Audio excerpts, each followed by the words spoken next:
Hey everyone, it's Peter Kerr from Daydream Nation, and I'm welcoming Amy Fox back to the channel. How are you, Amy? Good. How are you? Good, good indeed. Today we are going to do a show about a band called Talk Talk. Now, Talk Talk started in the early 80s as a synth pop band, very much in the wheelhouse of Duran Duran, the new romanticism. And then over time, they changed their sound into something quite different. Came out in 1988. We're going to do a deep dive on the songs, lyrics, arrangements, everything Talk Talk, and there it is. There it So, is. Amy, I'm going to throw it to you. What was your first encounter with Talk Talk, the band per se? Well, first, I want to say thank you for having me on your show. I Pleasure. appreciate you having me here a second time. I really enjoy collaborating with you. My first experience with Talk Talk really brings me back to my childhood. It brings me back to It's My Life. And the song that really resonates me as a child is It's My Life, the big song, It's My Life. I remember my mom taking me swimming and they always played it on the big, radio. And that's my fondest memory of Talk Talk. I remember it being kind of fun, but there was a little bit of a synth pop, but kind of like a mellow tone at the same time.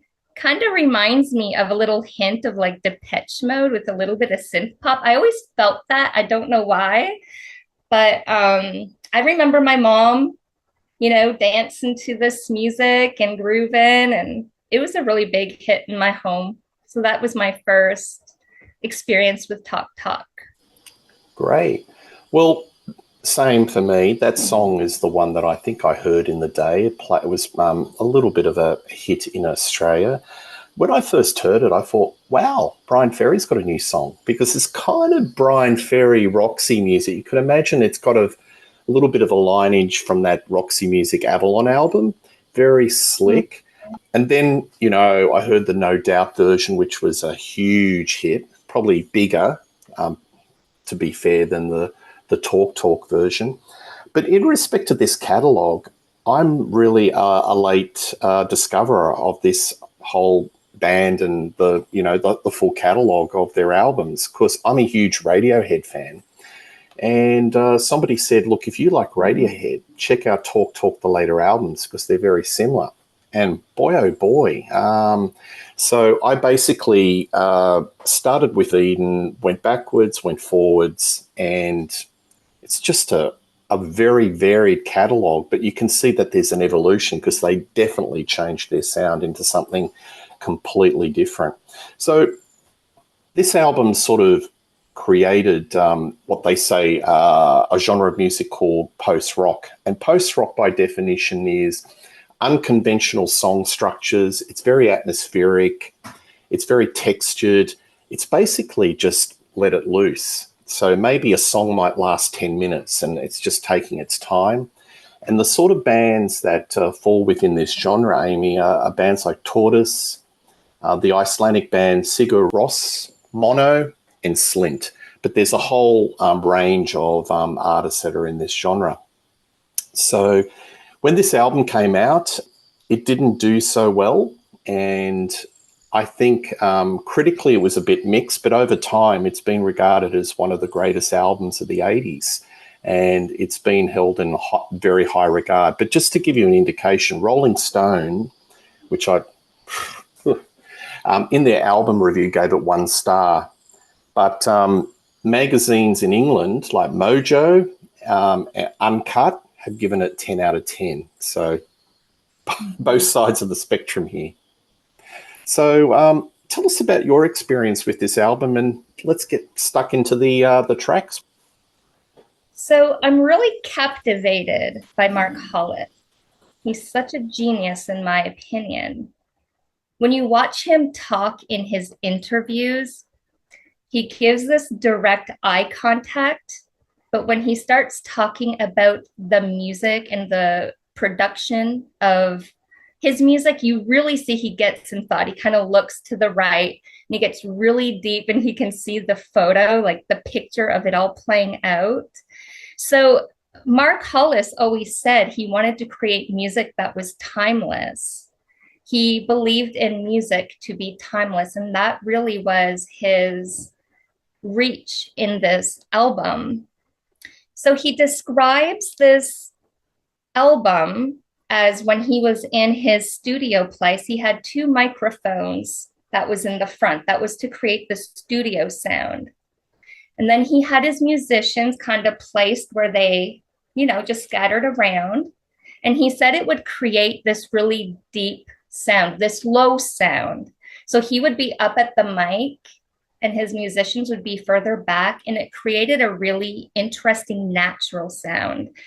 And that's what he wanted, was something natural to make it more timeless instead of doing all the mixing and the recording.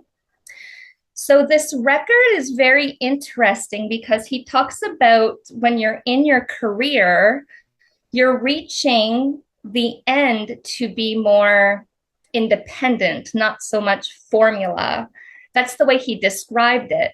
So he finally reached it to Spirit of Eden, and he was able to handpick his musicians. They had about 10 hours to play their pieces.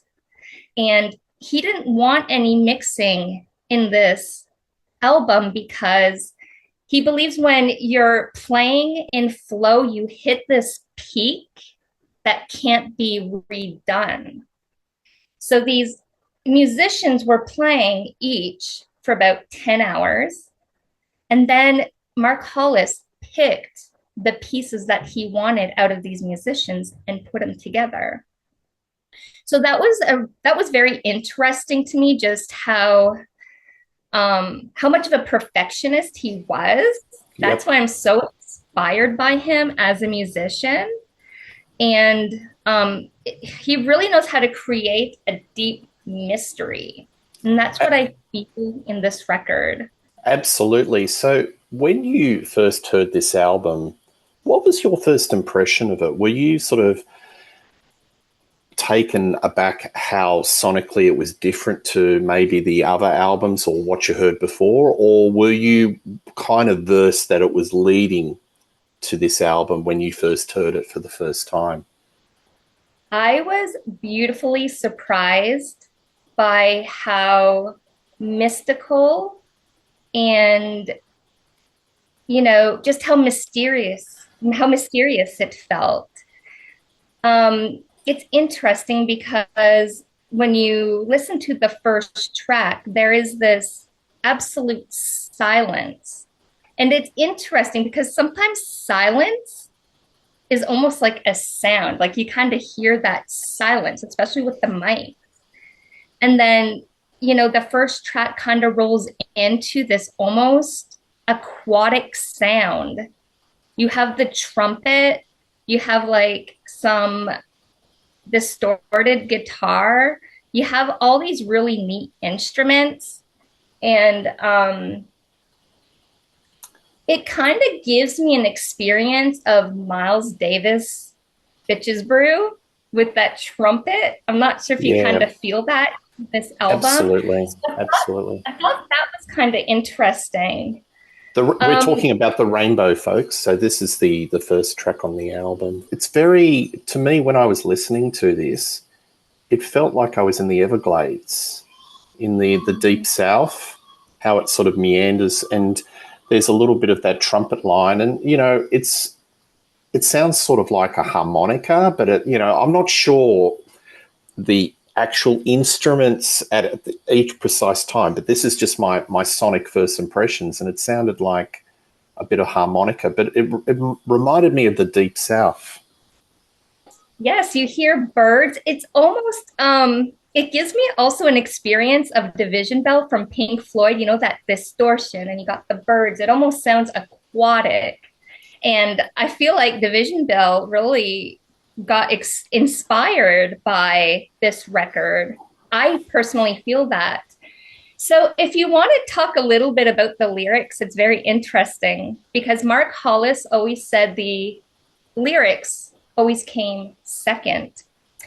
He even says you don't even have to read the lyrics to this record because he used his voice as an instrument. That's the way he described it in his interview. He said Mm. sometimes when he was writing this record, he chose words that would make a beautiful sound to complement another instrument. So the lyrics are important, but he said really the big experience that he wanted to share with people was just the sound and music to see where it would take you. So I love that. But if you want to talk about Rainbow and kind of figure out what you think it's about, I'd love to give you my take on that. Absolutely. Well, one thing before I go back to you about the lyrics is that when you look at the lyric sheet, it's not exactly, they're not wordy, is it? It's very minimalist lyrics. So that Mm-hmm. it's not like eight verses and choruses. It's kind of very stripped down, isn't it? Were you And during surprised at that? Yes, during one of his interviews, one of the interviewers was asking him, the structure wasn't really there. It wasn't written like a traditional song would, verse, verse, chorus, verse, verse, chorus, or whatever pattern. And he just wanted to, flow and be natural. And it really worked out for this record. It really did for this album. It really did. Yeah. Yeah. So what's your take on the lyrics for the rainbow? So I think the title is very interesting because it's called Rainbow. And I'm just going to get to the lyrics here. I believe that this song is about fighting for Finn's mercy. So Finn is, he's in jail and the lawyer's trying to get him out on trial. But you have the citizens' point of view, I guess the community's point of view, but you also get the lawyer's point of view, but you also get the jailer's point of view. There's not a lot of lyrics here if you want me to read them real quick, just to kind of get the idea of how you have your different parts. Yeah, just to let the viewers know that there's a character Okay. in this lyric called Jimmy Finn, who was actually a character in the book Huckleberry Finn, Mark Oh, Twain. wait. Hmm. So he was a character of an adult African American who escaped slavery trying to reach freedom. But yeah, read the lyrics because there's not Interesting. much to it. Yes. Okay, it says, "Oh yeah, the world's turned upside down. Jimmy Finn is out. Well, how can that be fair at all? Lenient. The song the lawyer sang our nation's wrong." So, lenient, the song the lawyer sang our nation's wrong. He's trying to fight for his mercy. Well, how can that be fair at all? Repented, changed, aware where I have wronged. So I think that's Finn. He repented, he changed. He knows he's done wrong. He paid the price already through, you know, repenting and he changed. I mean, is that enough to really go on? To be able to go out on trial? And then it says, "Unfound corrupt. This song the jailer sings, my time has run." So I think the jailers are kind of like he served his time. I think they're in belief of him that he's changed. He should be out. And then it says, "Sound the victim's song. The trial is gone. The trial goes on." So I don't think he really goes out on trial. I think he just kind of loses it. So I think you get three different points of views. You get the citizens or the community. You get the lawyer trying to fight for his mercy. You get the jailer's point of view, like, he's bettered himself. He should be out. And then in the end, the trial's gone. He's still waiting for his next trial. So that's what I get from it. Now, the title is Rainbow. And the rainbow is very interesting because I find a lot of artists use the rainbow in different metaphors because the rainbow can represent good luck and hope, but it can also represent false hope. If you look at the Wizard of Oz, the rainbow symbolized false hope. So I really think the rainbow really fits because this song really is about, having hope, but it not really working out for you. I don't think it worked out for Finn, according to Yeah, my understanding of the lyrics. absolutely. So, as an album starter, this runs for 9 minutes and 5 seconds, but it takes its time. And you are Mm-hmm. spot on. There's the power of silence. And it's very mesmerizing, it's very hypnotic.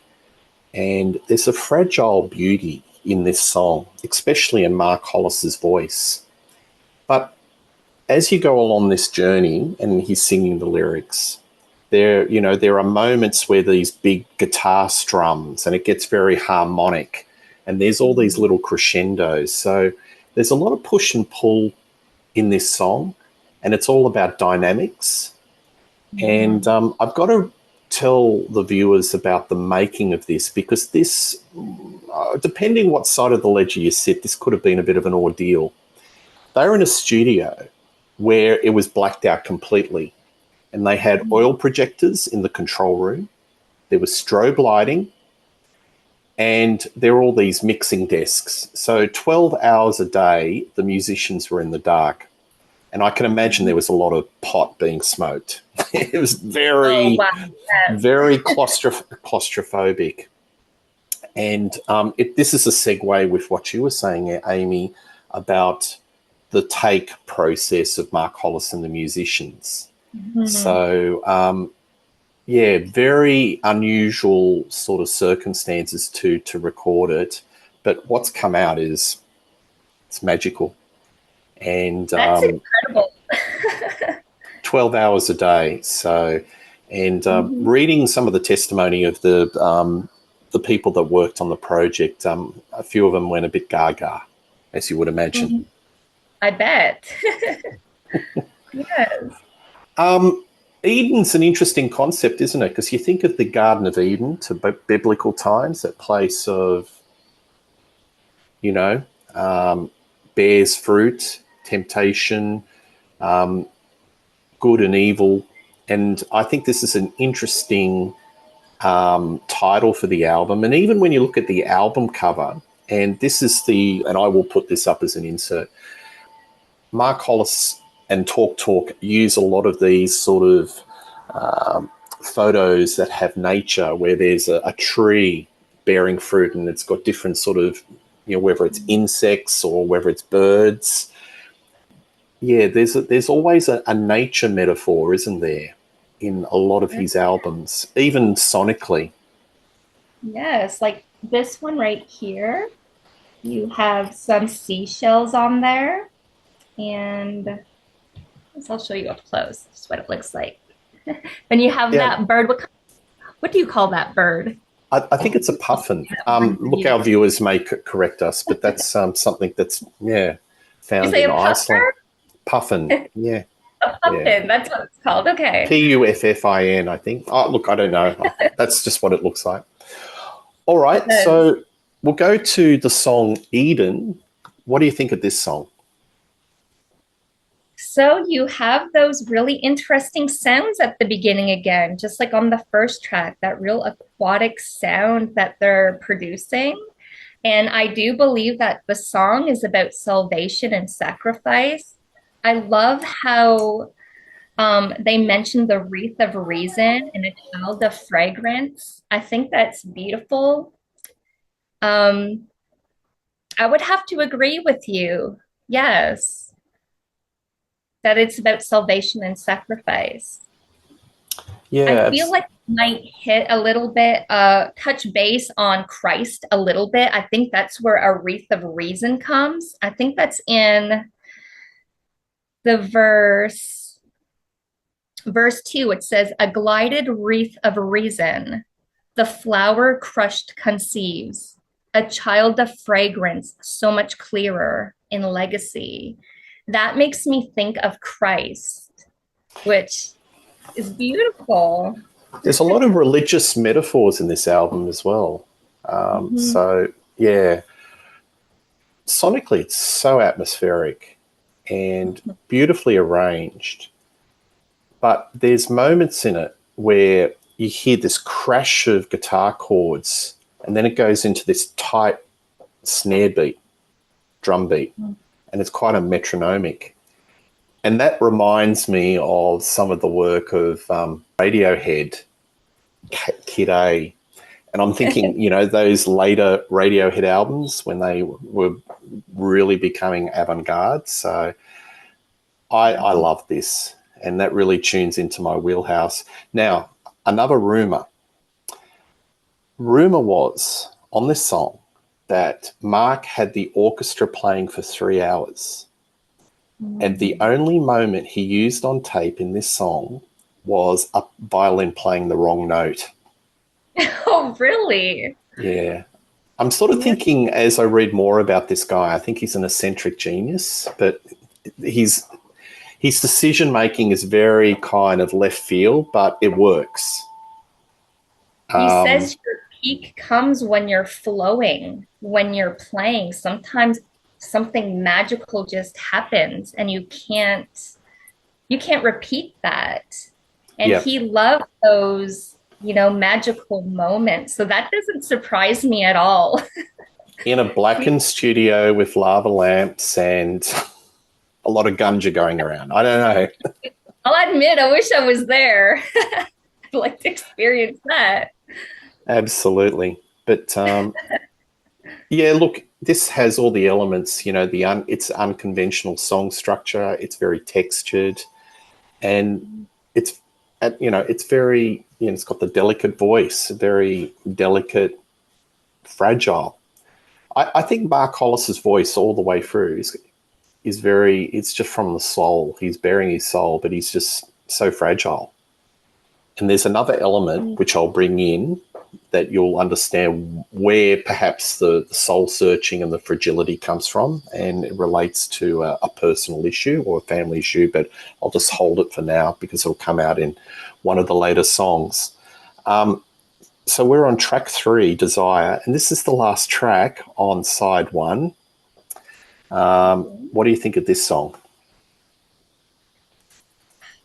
I definitely think that it's a reflection on the destructive nature of addiction. That's what I think from it. I think it's about the power and the pull of addiction, the sense of desperation to break free from addiction. There's just a few points in here that make me think of that. Maybe he has a lover. First one, desire, whispered, spoken, in time, rivers, oceans. I think rivers, oceans is like crashing into you. You got the desire, the whisper is there. In time, that river, it's going to crash into you. That ain't me, babe. That ain't me. He's like, that ain't me. And then it says, of mind, sheltered, broken, denied, gifted, stolen. That ain't me. That ain't me, babe. I really think it's just trying to break free from that power and pull of drug addiction. And then at the end, it says, I'm just content to relax. I'm just content to relax, then drown within myself. Yeah, it's pretty heavy, pretty deep. But on the same thing, out of great heaviness and maybe the subject matter is morbid, is there's beauty and it's exhilarating. It's a counterpoint, isn't it? You're hearing somebody's pain, but at the same time, you're on this journey and it's kind of exhilarating. You know what I like about Mm-hmm. this album is that a lot of the structure of the arrangements, there's this Hammond organ and piano, and it seems to weave around that. So if I had to say what instrument is central to all of these arrangements, it's the organ. Whether it's a note that's just Mm-hmm. played and the piano, and everything is just moved in within the arrangements. There's a a latent energy in Hollis's vocals. Initially, it's calming. He uses his vocals like an instrument, as he said, and it depends on where he is within the song and what he wants to convey, what emotion at that particular time. This is another song that has an explosion of guitars, and then you have that cowbell and bass. So you have these little crescendos and just comes in, kind of jolts you. No, it's a pretty powerful song.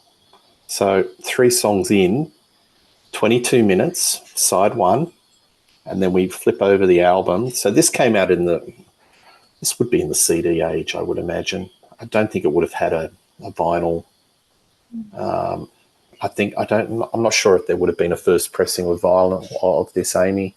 Not sure. So Inheritance, what do you think of this one?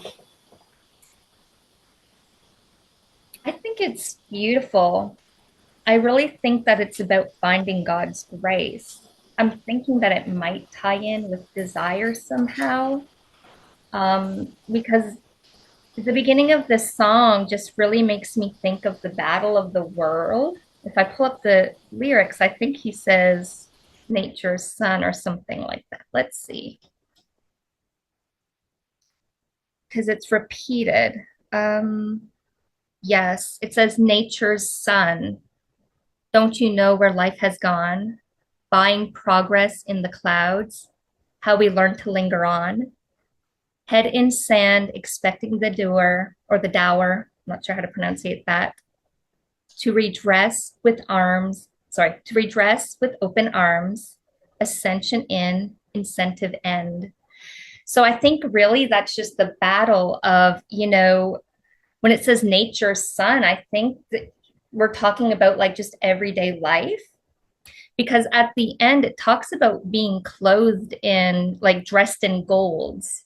It says nature's sons, don't you know how life goes on, desperately befriending the crowd, to incessantly drive on, dress in gold, surrendering gown, heaven bless you in your calm, my gentle friend, heaven bless you.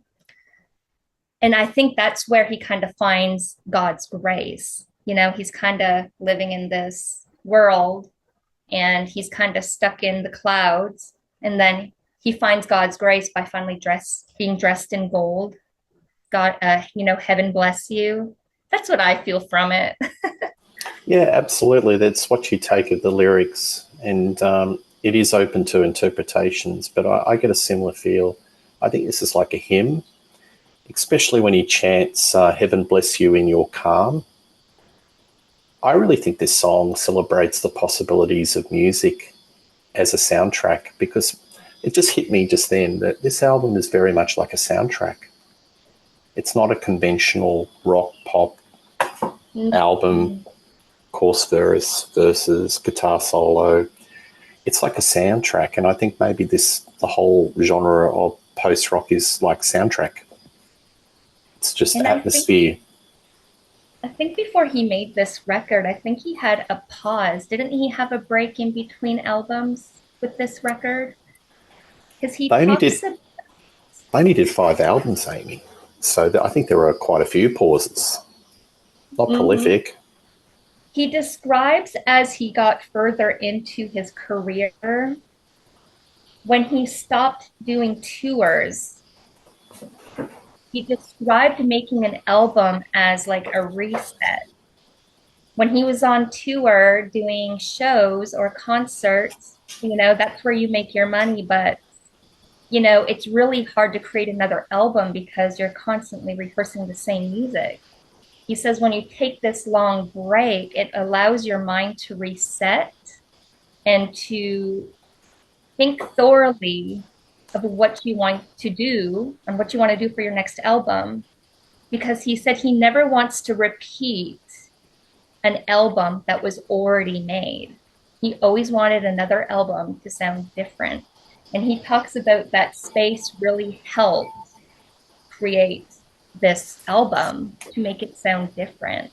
It really helped reset his mind. I thought that was really interesting. And it makes a Yeah. lot of sense because when you're on tour, You're rehearsing the same music over and over, and your mind doesn't have room for creativity, in Yeah, my opinion. yeah, for sure. Well, I find this music, it's dense, but it's not suffocating. Because, you know, there are some music where it's just so layered, there's so many overdubs, it's kind of Mm. feels like you're strangulating. It's a bit uncomfortable. But to me, it's dense, but there's pockets of air and it's between the notes and it breathes. It's beautiful. Mark Hollis always says you only need one note. You could have two, but if you could play one very well, he said just do different uh, volumes of it. And that was really interesting as well. Um, Sometimes I'll just lay on my couch and I'll listen to this record, and you don't even have to read the lyrics. It just takes you on this incredible journey, and it changes every time because the sound it's so experimental.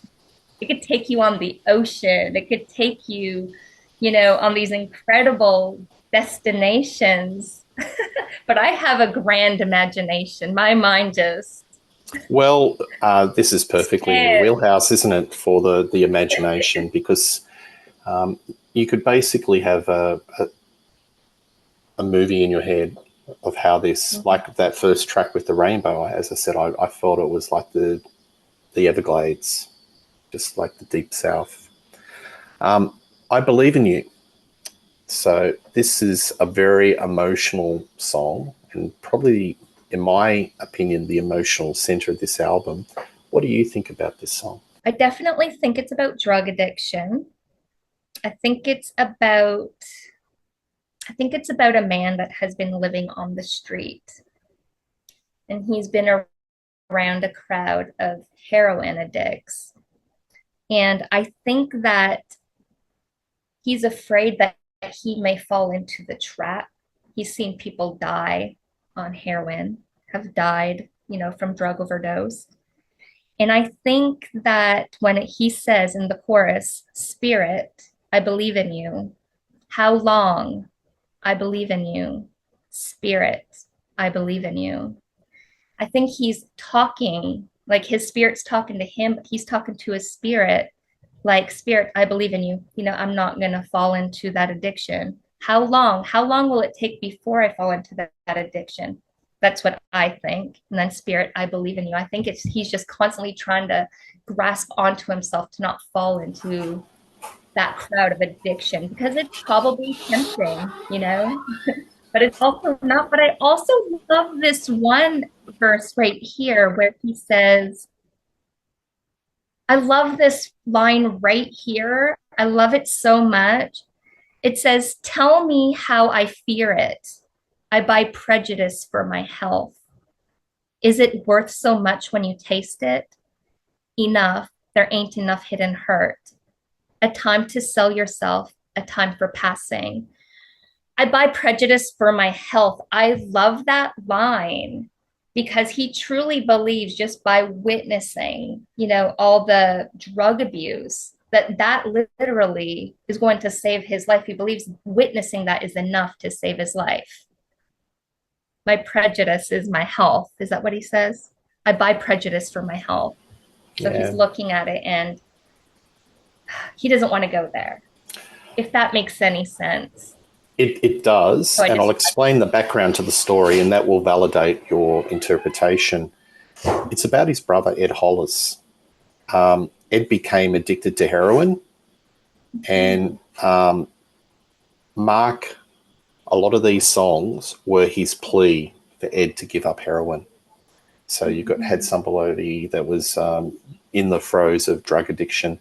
Unfortunately, Ed died in September '88, which was the month this song came out and this album came out. So a bit of very tragic sort of conclusion. But yeah, this is the emotional center of the album. Mark Hollis's vocals are calm, haunting, ethereal. It's got such a delicate start, and you can feel the musicians, even the drummer, very soft hands, the chords. just very soft. And again, you've got the Hammond organ, which is like the center of the song, and you've got these chord progressions full of melancholy. And the angelic voices, it's just beautiful. This is probably my favorite track on the album. It is. It's a great track. Like you said, there's a lot of emotion in the sound of Mark Hollis's vocals, but also just the way the musicians are playing. Just how it's a little more smoother, a little more delicate in areas. So that's really interesting. Yeah, well, there Yeah. you go. There you Glad you go. shared that. Thank you. But yeah, this is an album where it, soft hands. And, I'm just wondering, as I said, I'd love to be a fly on the wall in this blackened studio. Was Mark Hollis the ringleader? Would he be saying instructions like, go soft? How was it structured? I'd love to, just be a fly on the wall of how these arrangements, was it sort of free form? Were they reading off charts? Or was it Mark giving instructions to do it this way, do it that way? Don't know. I'd love to know.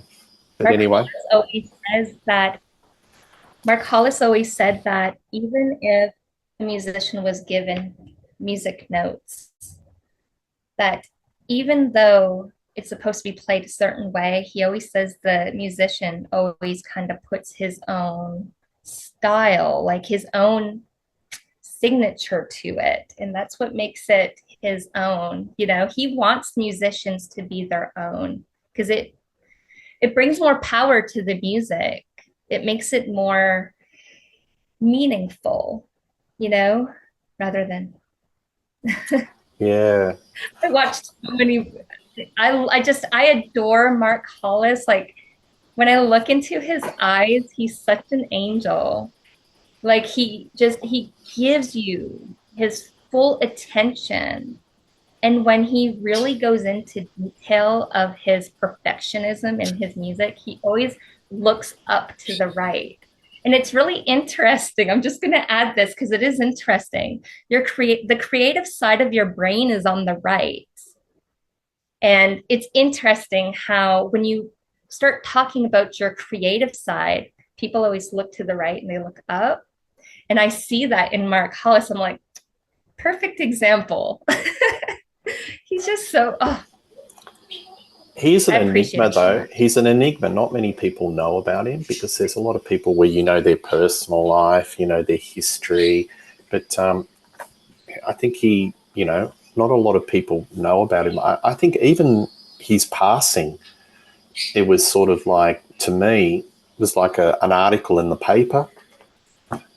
He's passed, and that was it. It was sort of, I don't think a lot of folk were very surprised that he had passed or he was suffering some sort of illness. That was kind of a little bit of a shock. And but he's left a wonderful legacy of music, and some of it, that may have not have been appreciated in the day, Amy, is considered a masterpiece now, and is adored. So, last track on the album, Wealth. It's an interesting song, and the title Wealth. I'd like to hear your take on this. This is an interesting one. It's very hard to pinpoint. I went through the lyrics over and over and over on this one, and I can't quite grasp what I think it's about. I think it might be about sacred love. Let me pull up the lyrics real quick here. The lyrics are beautifully written. They're almost written philosophically, in my opinion, because it says, create upon my flesh, create approach upon my breath, bring me salvation if I fear. Take my freedom, sacred love. And then the second verse says, create upon my breath, create reflection on my flesh. The wealth of love, bear me a witness to the years. So a lot of philosophers believe that if you put an image in your mind and you believe in it, it will unfold and you will see it in your reality. So it says right here, create upon my breath, create reflection on my flesh. But what makes me think that it's philosophical, but this is just, my way of thinking. On verse 3, it says, create upon my flesh, create a home within my head. A lot of philosophers say that your world is inward, that what you see on the outside in your reality is just a reflection, but your real world is inside. When you finally, live within your world, everything unfolds in the universe to reveal what you live inside. And that's just what I got from it. I couldn't think of anything else but that.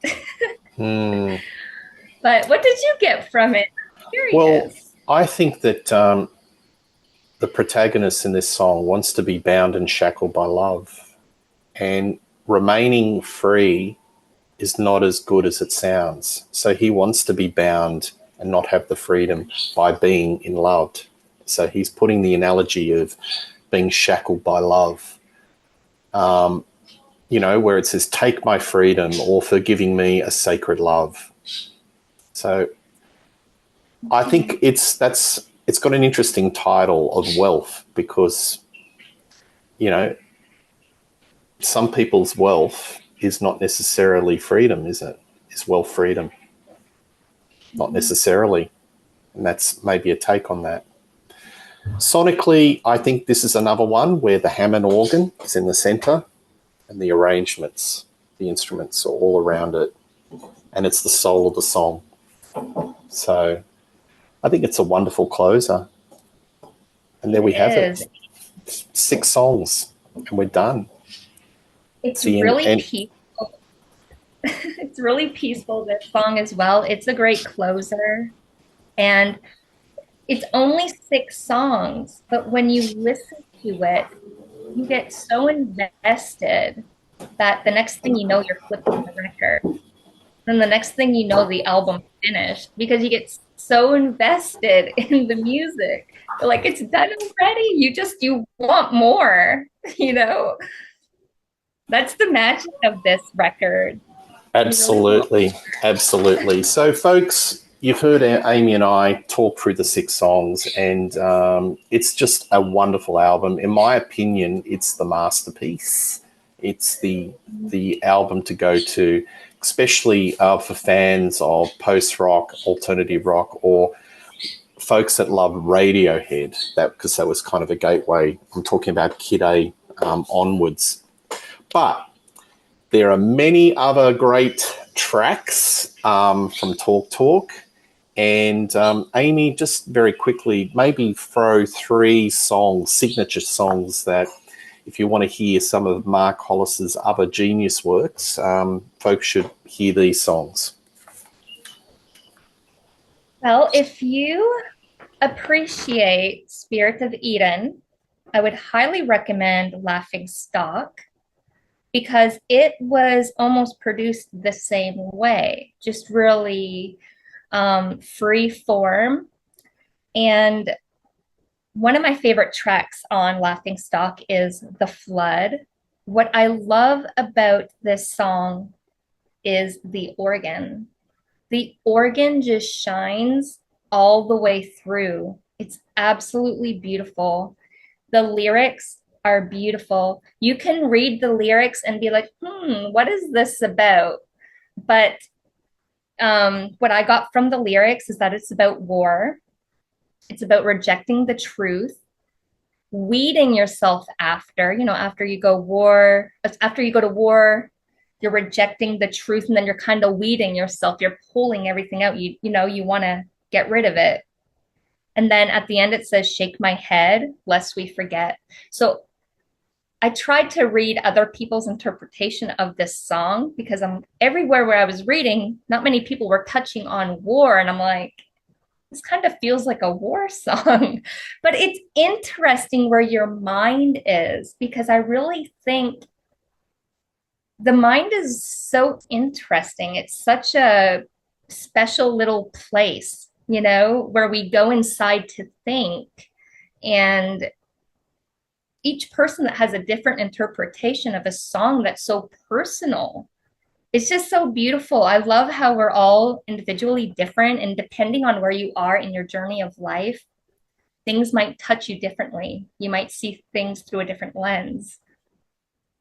The second song that I would consider is from The Color of Spring. I don't have that record, but I do want to get it. The Color of Spring is a great record. It really is. And I think it falls beautifully with Laughing Stock. And I think every song on The Color of Spring is just beautiful. It's not a really synth pop. It really has a little bit of an experimental side as well. Would you agree with that? Yes, Yeah. absolutely. It falls beautifully with Laughing Stock and Spirit of Eden. I just think it really, and then again, it's Mark Hollis's vocals. You know, they beautifully just kind of transition from album to Swoop in, album. swoop. Yeah. Yes, and you know, the instruments create a different sound of expression, but that's Mark Hollis's thing. He believes that, you know, his music should come from the instruments. He says his voice is an instrument. Lyrics come second. So that's really interesting. I do have to give it to It's My Life Talk Talk. I have to because I have so many great memories with this. It's a little synth pop. It's fun. Not every track is incredible, but I love that 80s feel. Every once in a while, I enjoy the 80s. It's fun. I have great memories as a child listening to this album. I think my mom had it on cassette. I believe it was cassette, but it's a fun record. It really is. I agree with you. And very quickly, my three picks is It's My Life. That's definitely one of them.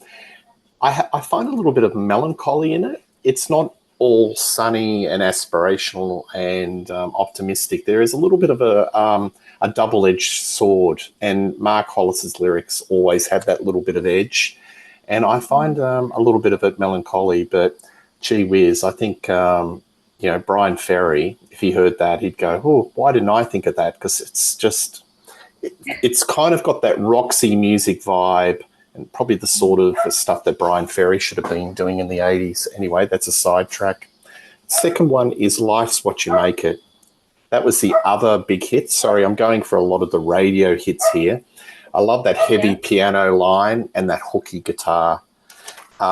We have to do a shout out to the rest of the band too, like Lee Harris on drums and Webb on bass is, Paul Webb on bass. They're integral to this whole Talk story. So there is a chemistry there. It's not just Mark Hollis. Yes. And I'm going to go for Talk, the song off the first album. When I first heard this, I thought, oh, it's a Duran Duran, a song I've never heard from. It's very much in the Duran Duran. The whole album, it's a lot of fun. There's no drums, like no organic. It's all synth drums, but it's nice. It's hooky. It's synth pop. It's a lot of fun. And you could still see that this guy had something, he had the hooks, musicianship, and the arrangements. So I'll if you like that 80s synth pop, it's good. Talk It is. by Talk. Well, there you have it, folks. Amy and Peter have talked about Talk. All I can suggest to our viewers is don't just listen to us. Get the record, listen to it, tell us what you think of it. Please check out Amy's channel. I will put the link below. Lots of great content. Please tell us what you think of this album, your favorite Talk song, anything Talk related. We love reading your comments. Please like and subscribe to the channel. Amy and I will come up with some album idea. I think we'll talk offline. We'll come up with something different for the next. Wonderful to have you on the show, Amy. It's great to have you on, and we'll do something soon. It's a pleasure to be here. I really enjoy collaborating with you. We have a great Absolutely. conversation, don't we? That's all it's about, folks. It's just having a conversation. All right. Yeah. All the best, Amy. Cheers. See ya.